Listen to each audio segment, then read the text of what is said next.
C'est la dernière composante d'une nouvelle plateforme d'hydrocarbures, Marlin. La première partie, fraction immergée nommée Jacket, a été installée en novembre 2014 au large des côtes ivoiriennes.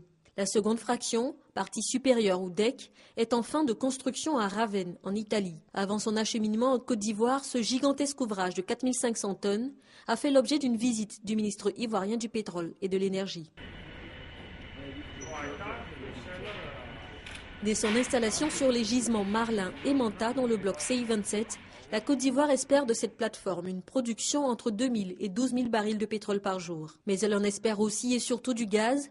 Le bloc CI27 est fournisseur d'environ 70% du gaz des centrales thermiques ivoiriennes. Cette plateforme est d'autant importante pour la Côte d'Ivoire qu'elle permettra à notre pays d'avoir une production de 156 millions de pieds cubes jour, production qui lui permettra de couvrir 50% de ses besoins en électricité. Un projet d'environ 325 milliards de francs CFA, un investissement productif consenti à 24% par le groupe Foxtrot International, principal partenaire de la Côte d'Ivoire dans l'exploitation de ces champs d'hydrocarbures. Installée dans le bloc CI27 depuis plus de 10 ans, cette filiale du groupe Bouygues en a eu la concession pour 25 ans. La contrepartie, assurer une fourniture en gaz à hauteur de 140 millions de pieds cubes par jour. Foxtrot a été développé pour remplacer les turbines à vapeur qui existaient avant pour faire l'électricité, qui avaient une pollution sur l'environnement très forte. Grâce à la plateforme que vous voyez derrière moi, on arrivera à tenir la production pour la Côte d'Ivoire.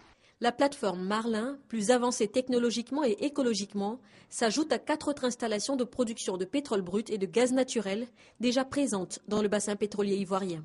Après 3 ans et demi de travaux, elle devrait entrer en production dès août 2015. L'intérêt pour la population ivoirienne, c'est qu'elle va avoir une électricité abondante, de qualité et à moindre coût jusqu'à l'horizon 2024.